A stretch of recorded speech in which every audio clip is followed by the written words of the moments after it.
Assalamualaikum warahmatullahi wabarakatuh. Perkenalkan, nama saya Ujang Rahman Saleh dari SMKN 1 Sukalarang, Kabupaten Sukabumi, Provinsi Jawa Barat. Ya, dalam hal ini mempresentasikan dari modul pertama mengenai perkembangan fisik dan psikomotor peserta didik. Dalam perkembangan ini, fisik ini dibagi beberapa macam fase. Ya, ini adalah hasil dari penelitian dari para ahli psikolog yang meneliti tentang perkembangan manusia. Sebetulnya dalam Al-Quran pun proses manusia itu sudah mulai ada proses perkembangan. Yang pertama, sebelum manusia ada itu ada sperma dulu.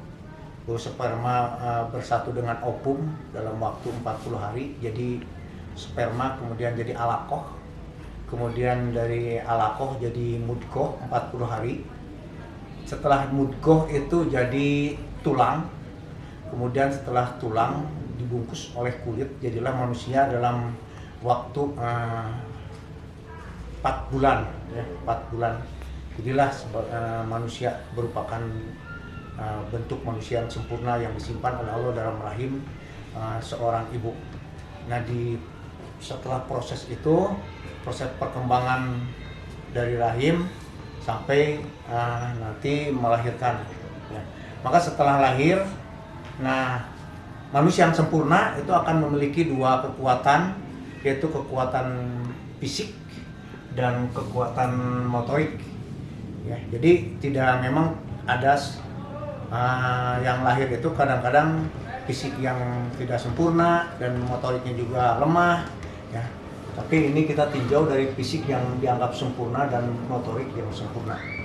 Maka yang pertama, pengertian dulu dari perkembangan fisik. Apa itu perkembangan fisik? Yaitu perkembangan mulai dari biologisnya, yaitu perkembangan dari mulai otaknya, kemudian hormonnya, dan sampai keterampilannya, itu adalah fisiknya. Jadi fisik itu jiwa dari seorang anak itu, ya. Bagaimana yang menurut pendapat Tuhan dan pendapat Pempan bahwa fisik itu terdiri dari otak, kemudian dan sarafnya, dan kecerdasannya. Itulah yang disebut dengan perkembangan fisik. Jadi orang yang pintar itu berarti fisiknya berkembangnya bagus. Kemudian selanjutnya adalah mengenai perkembangan psikomotor. Apa yang disebut dengan perkembangan psikomotor?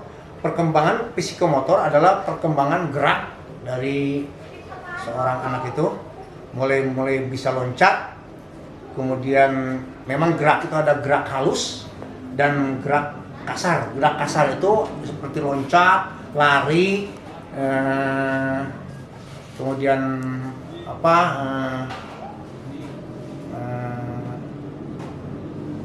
bermain sepak bola dan sebagainya. Pokoknya yang sifatnya kasar.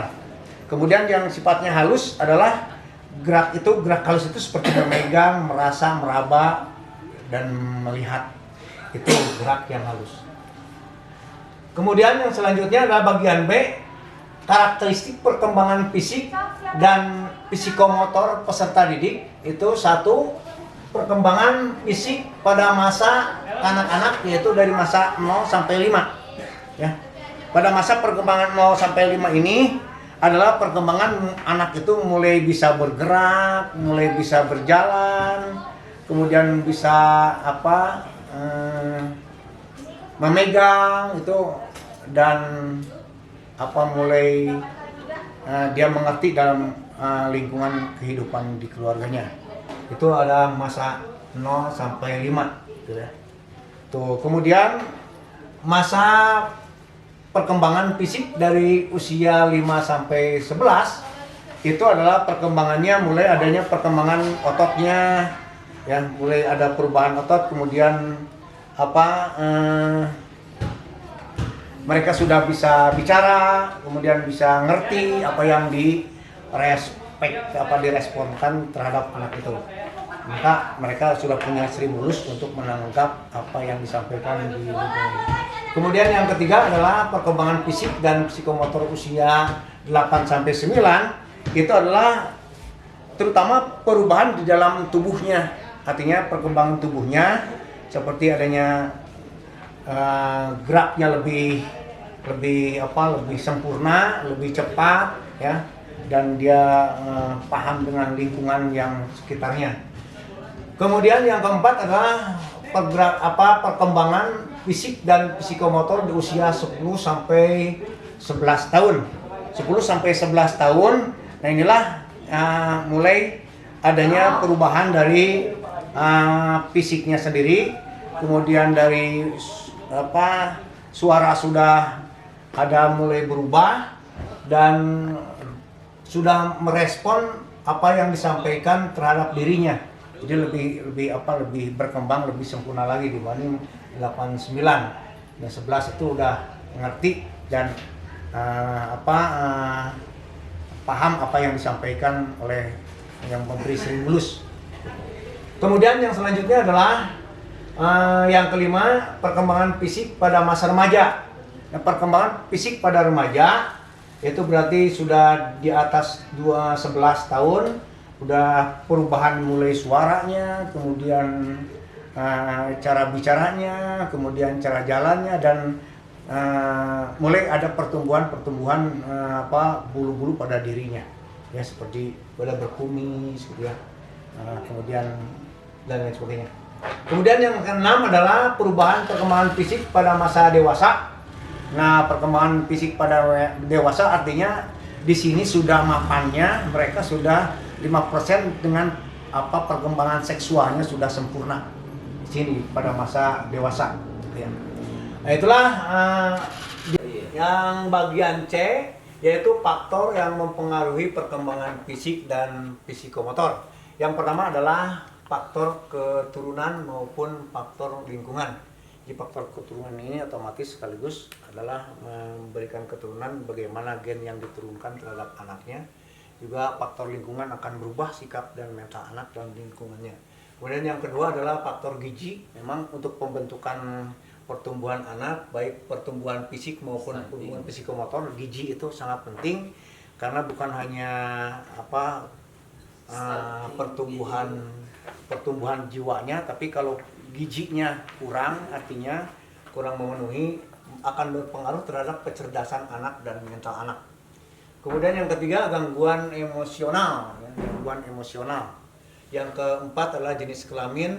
Yang keenam adalah situasi sosial dan ekonomi. Kemudian yang keenam, kesehatan. Dan ketujuh, pengaruh bentuk tubuh. Kemudian yang kedelapan, pertumbuhan dan perkembangan sistem saraf.